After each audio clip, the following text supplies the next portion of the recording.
जी, जैसे आपको कहा था कि हम जाएँगे डॉक्यूमेंटेशन के वीडियो पर, और डॉक्यूमेंटेशन की वीडियो मैंने तकरीबन कंप्लीट कर दी है। अब मैंने सिर्फ प्रोसेस सारा चीज़ें बतानी है, सारे डॉक्यूमेंट्स मैंने एक जगह कर लिए हैं। अच्छा जी, ये इस वीडियो को मैंने दोबारा एडिट की है थोड़ा-सा।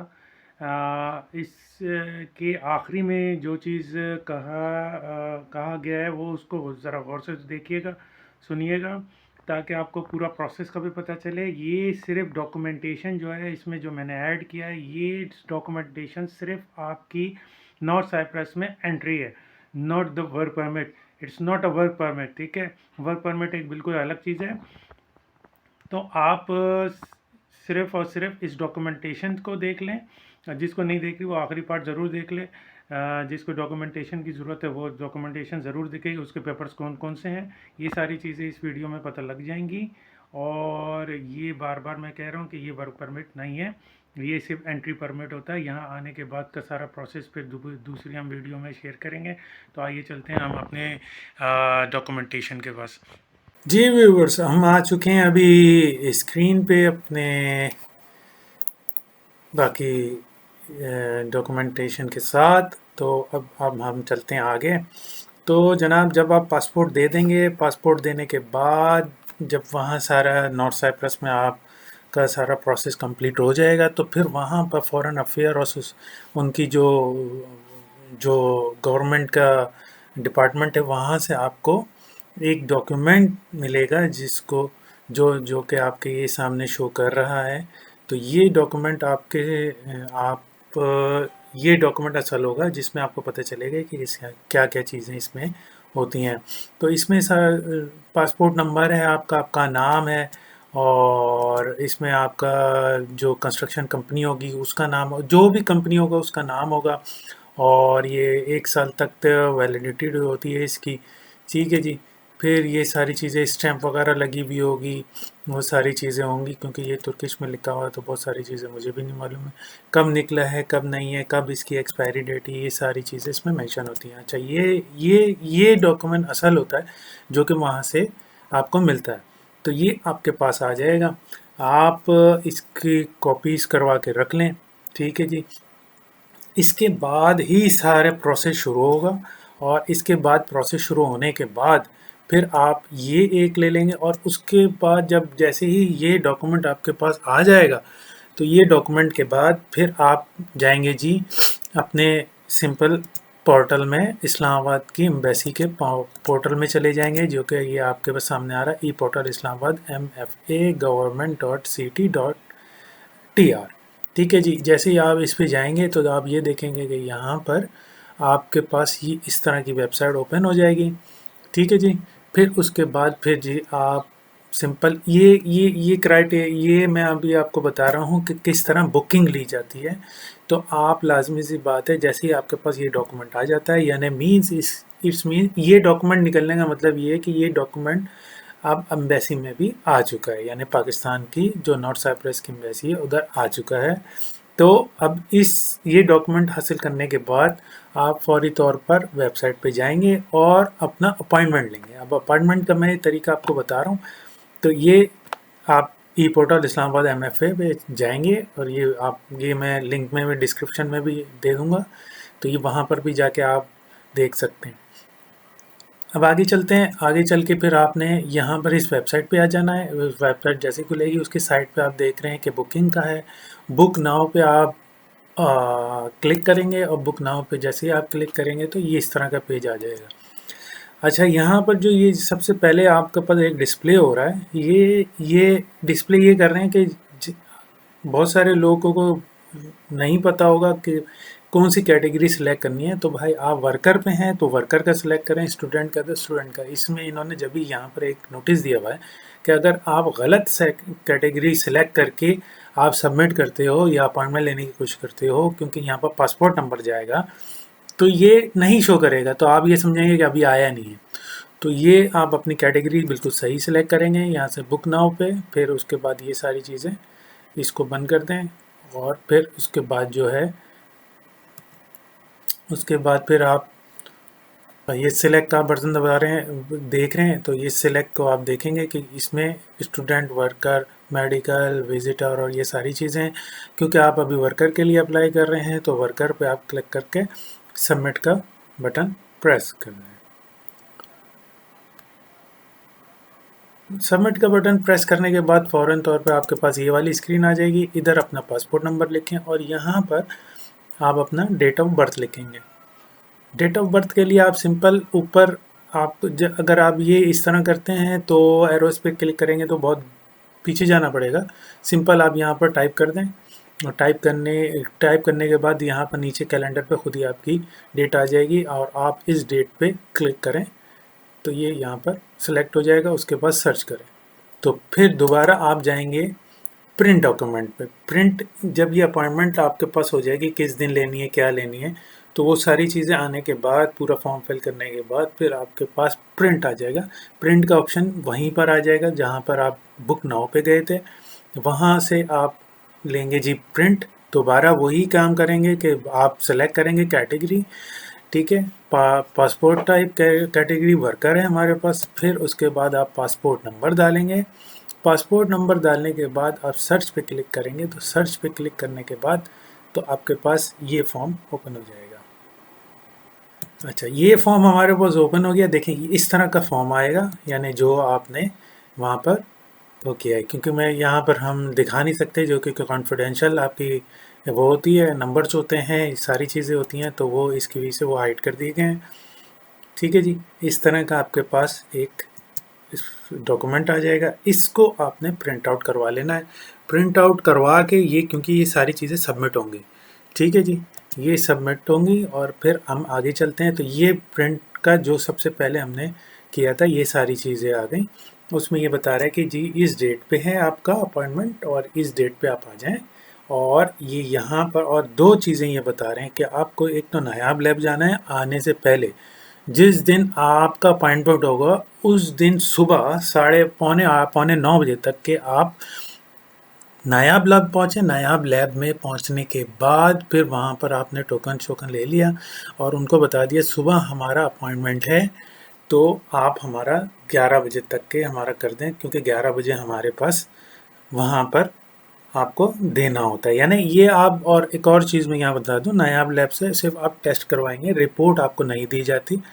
रिपोर्ट आपको सिंपल वहाँ आपके जो एम्बेसी है वहाँ पर खुद ही पहुँच जाती है। ये तो वो आपको रिपोर्ट नहीं देंगे, सिर्फ आपको स्लिप दे देंगे।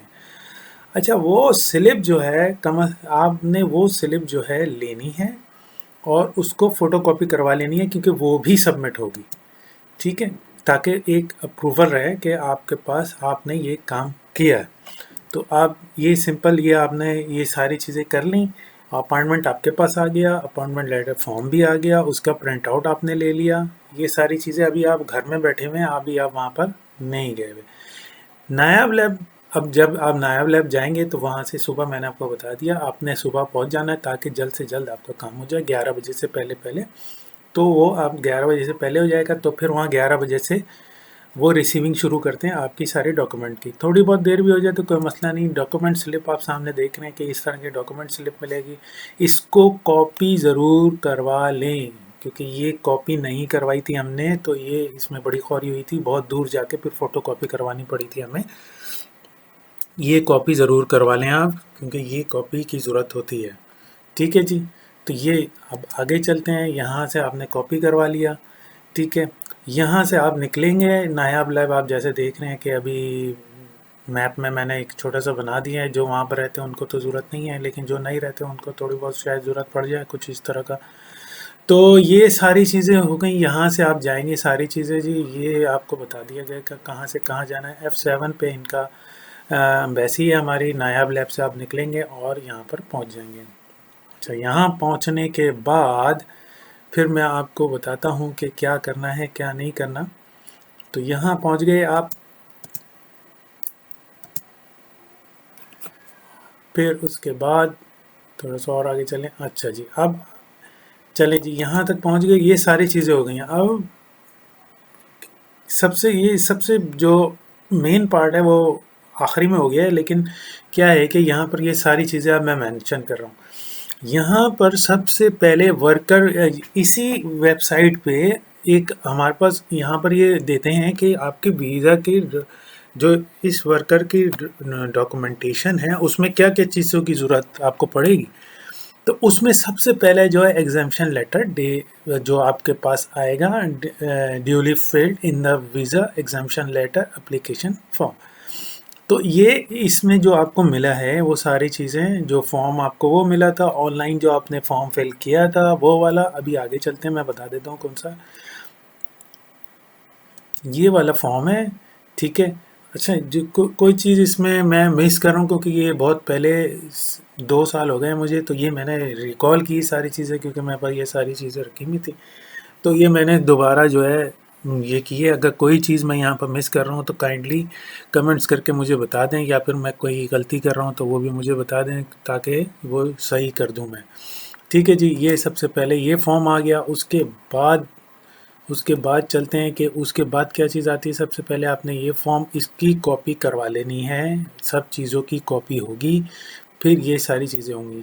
सेकंड पे चलते हैं, ये वाला साल हो गया। अच्छा जी, जो सेकंड पार्ट है इसमें इसमें बड़ी ज़बरदस्त चीज़ ये है कि इसमें पासपोर्ट आपके चाहिए। अगर कोई पुराने पासपोर्ट हैं वो भी चाहिए आपके। अगर पुराने पासपोर्ट, क्योंकि जब मैं गया था तो 2-3 बंदे ऐसे थे जिनके पुराने पासपोर्ट नहीं लेके आए थे वो, क्योंकि उनको मालूम नहीं था। उनके जो भी थे ट्रैवल एजेंट, या फिर उन्होंने नहीं बताया कि जी पुराने पासपोर्ट भी चाहिए होंगे।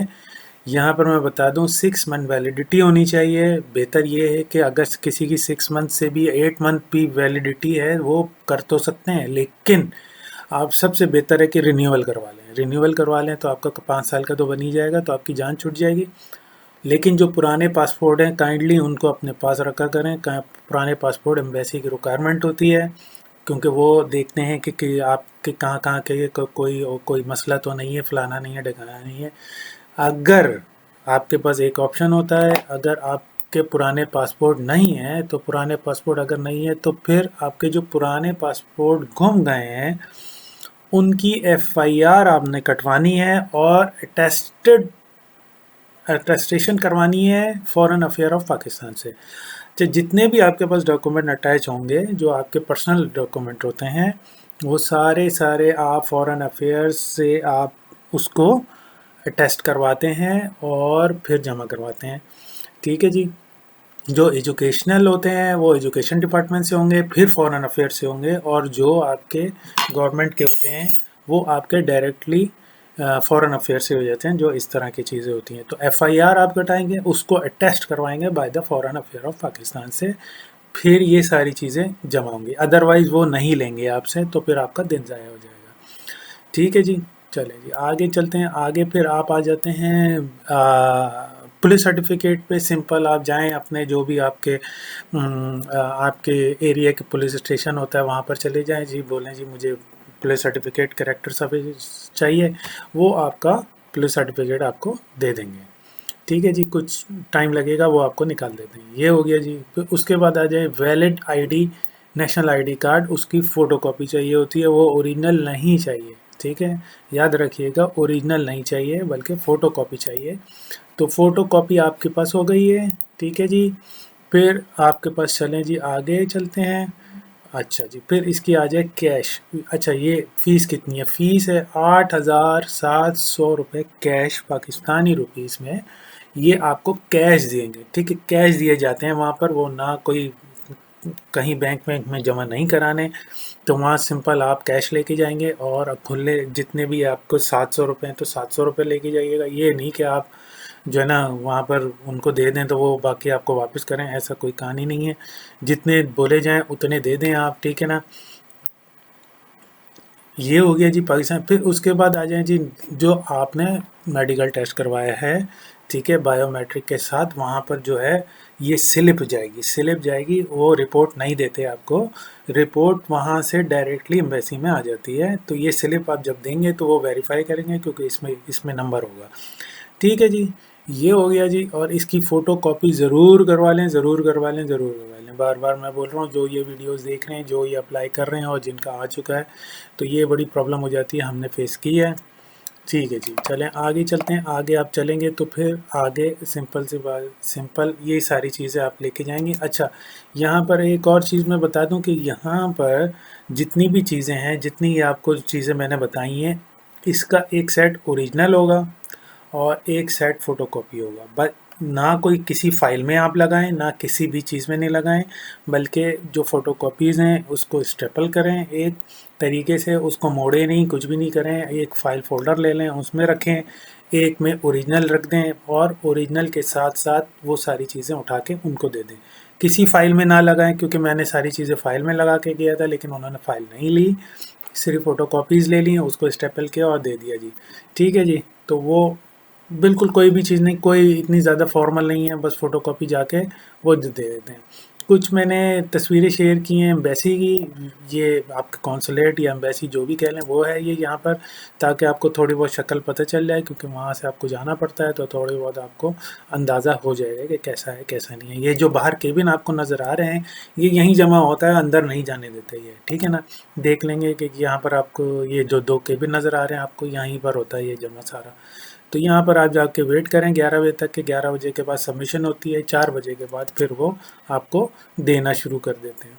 4 बजे के बाद आप जब 4 बजे तक के आप वेट करेंगे इसका, तो 4 बजे के बाद फिर आप वहाँ पर जाके बैठ जाएँ, खाना वाना खाएँ अपना।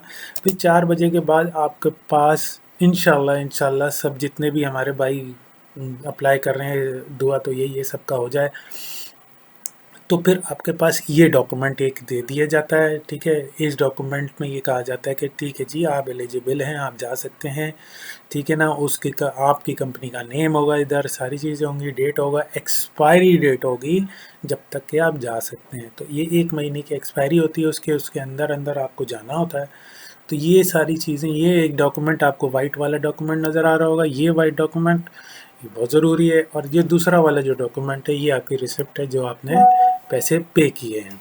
तो ये सारी चीज़ें हैं कि यहाँ ये जब आपके पास हो जाए तो फिर आपको निकलना होता है। सिंपल सी बात है। इंशाल्लाह अल्लाह ताला सबके साथ भला करे और सबके रिज़्क़ में बरकत अता फरमाए, सबको ये सारी चीज़ें आसान बनाए सबके लिए।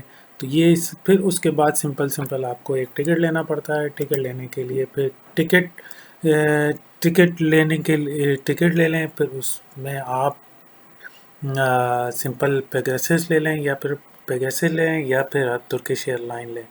अच्छा, ये जो टिकट लेंगे ना, इसकी मैं एक अलग व्लॉग करूँगा, क्योंकि ये मैं भूल गया।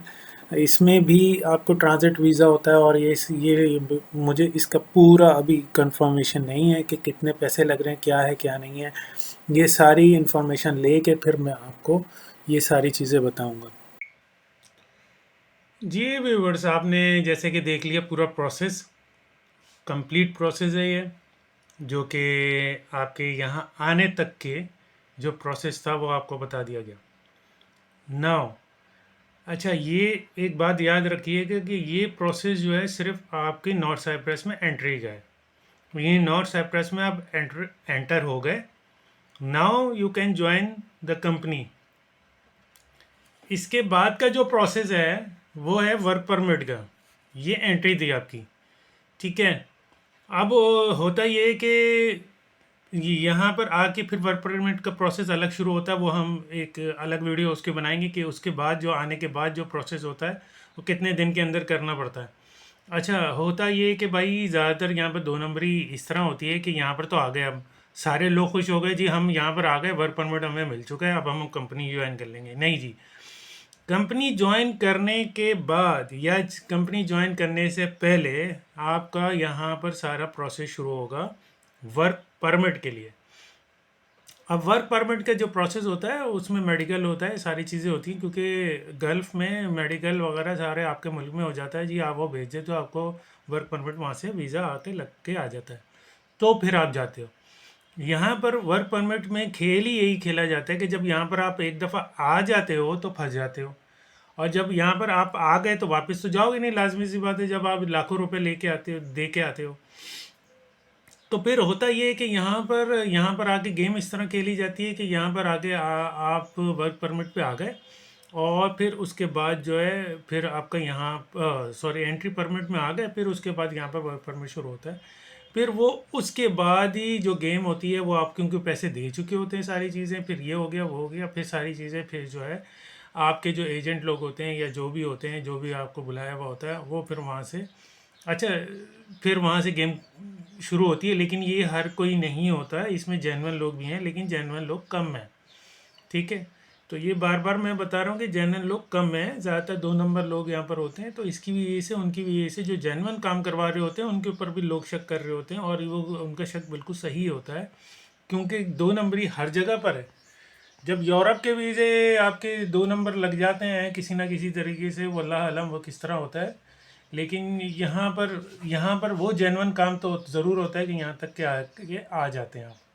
अच्छा जी, अब कंपनी लेगी नहीं लेगी वो तो अलग कहानी है, कि कंपनी के बाद का क्या गेम होता है सारा, तो वो हम एक अलग वीडियो बनाएंगे कि फिर उसके बाद के क्या प्रोसेस होता है सारा। सिर्फ ये इस वीडियो को मैंने हटा दिया था, एक चीज़ मैंने सिर्फ यही ऐड करनी थी।